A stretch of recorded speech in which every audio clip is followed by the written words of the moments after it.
Hello बच्चों, तो आज के इस वीडियो में हम डिस्कस करेंगे आरएएनसी दिसंबर 2024 मैथ का क्वेश्चन। तो पहले क्वेश्चन को समझते हैं, फिर आपको स्टेप वाइज इसका सॉल्यूशन बताएंगे। तो क्वेश्चन क्या करें? Two regular polygons are such that the ratio between the number of sides is 1:2 and the ratio of measure of their interior angle is 3:5 full stop. Find the number of sides of each polygon. तो यहाँ पे इस question में क्या दिया हुआ है?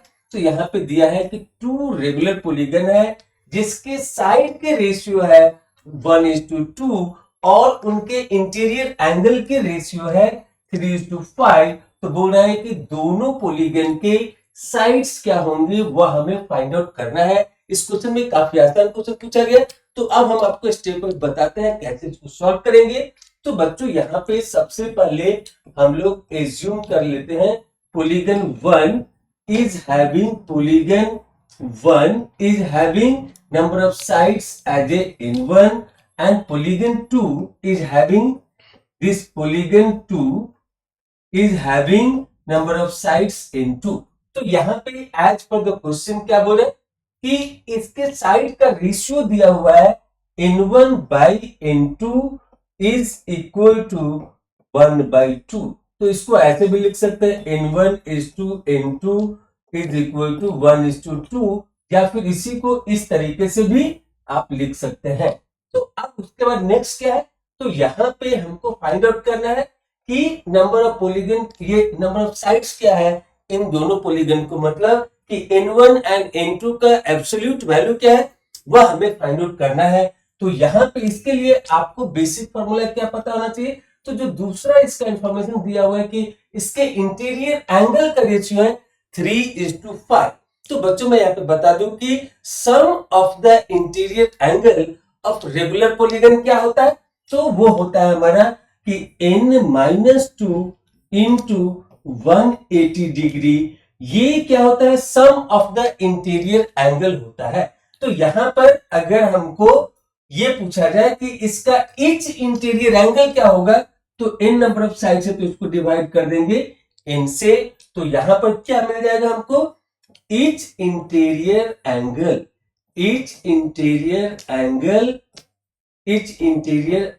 का मेजरमेंट हमको मिल जाएगा इस फॉर्मूला से। क्या मिल जाएगा? इस फॉर्मूला से हमको ईच इंटीरियर एंगल का मेजरमेंट मिल जाएगा। n-2 इंटू 180 डिग्री क्या है? तो internal sum of the interior angle of the regular polygon है, और जब डिवाइड बाय n कर देते हैं तो वहां पे ईच इंटीरियर एंगल का मेजरमेंट आ जाता है।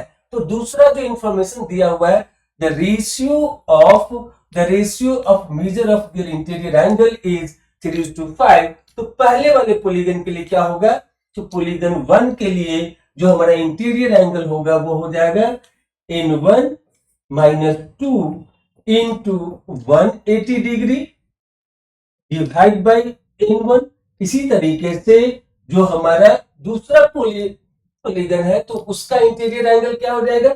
तो उसका हो जाएगा n2 - 2 into 180 degree divide by n2। और इसके जो रेशियो है ये क्वेश्चन में दिया हुआ है कि इंटीरियर एंगल का जो रेशियो है वो है हमारा 3/5। अब इसको हमको सॉल्व करना है आगे। तो यहाँ पर देखिए इसको क्या लिख सकते हैं? इसको लिख सकते हैं यहां से 180 डिग्री, ये 180 डिग्री तो कैंसिल हो जाएगा।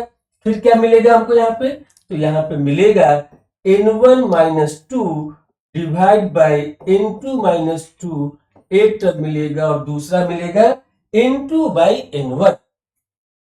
तो यहाँ पे मिलेगा n2 बाई n1। अब यहाँ पे बच्चों देखिए कि in the question first part n1 by n2 का रेशियो हमको दिया हुआ है 1/2। तो n2 बाई n1 क्या हो जाएगा? इसका रिवर्स क्या हो जाएगा? तो वो हो जाएगा सिंपली 2। तो यहाँ पर अब हमको सॉल्व क्या करना है? 3/5 जो गिवन रेशियो है is equal to n1 - 2 divide by n2 - 2 into 2। किसका 2 आ गया? n2 बाई n1 के बदले में हम लोग क्या सब्स्टिट्यूट करेंगे? अगर n1 बाई n2 है 1/2 तो n2 बाई n1 क्या हो जाएगा? 2 हो जाएगा सिंपली। अब यहां से क्रॉस मल्टीप्लाई करिए तो क्या मिलेगा, तो यहां से मिलेगा 3 इंटू -6 और राइट साइड में क्या हो जाएगा, तो ये 5 इधर जाएगा, सो 5 टू 10, सो 10 in 1 -20 10 in 1। आप सिंपली इसको क्रॉस मल्टीप्लाई करिए, तो इसको जब इंटू -2 को 3 से मल्टीप्लाई करेंगे तो आपको मिलेगा 3 इंटू -6 और ये 5 को इसे मल्टीप्लाई करेंगे तो 5 into 2 is 10 and 10 into n1 is 10 n1 -10 into 2 is -20। अब ये आपको मिल गया। अब इसको फर्दर आप सॉल्व करिए, फर्दर सॉल्व करेंगे तो क्या मिलेगा, तो यहां से पहले वाले से आपको सब्स्टिट्यूट करना है एक वैल्यू, तो यहां पर इससे आपको क्या मिलेगा, तो यहां पर इससे मिलेगा आपको कि n2 is equal to 2n1, n2 is equal to 2n1। तो इसको यहां पर सब्स्टिट्यूट करेंगे n2 के वैल्यू को, तो क्या मिलेगा आपको, तो ये मिलेगा आपको यहां पे 3n2, तो 3 इंटू 2n1, तो क्या हो जाएगा, तो सिंपली इसको लिख सकते हैं 6n1 -6 is equal to 10n1 -20। अब n1 वैल्यू को एक साइड ले जाइए, कांस्टेंट वैल्यू को एक साइड में लाइए, तो क्या मिलेगा, तो 10n1 और इसको राइट साइड में ले जाएंगे तो मिलेगा हमको 4n1। सो 4n1 और ये 20 आएगा इधर, तो क्या हो जाएगा, so 20 -6 it will become here as a 40। तो यहां से आपको मिलेगा ये n1 का वैल्यू 14/4 और we can write it here as a 7/2। तो यहां से हमको मिल गया ये n1 का वैल्यू मिल गया, n1 का वैल्यू मिल गया 7/2 और इसको हम लोग सब्स्टिट्यूट करेंगे इसमें, तो क्या मिलेगा, n1 का ये n1 का वैल्यू मिल गया 7/2 और इसको सब्स्टिट्यूट करेंगे इसमें तो क्या मिलेगा, तो यहां पे मिलेगा कि n2 is equal to 2n1, so it means 2 into n1 का वैल्यू है 7/2, तो यहां से ये लिखेंगे 7/2, so this 2 cancel and we got it here 7।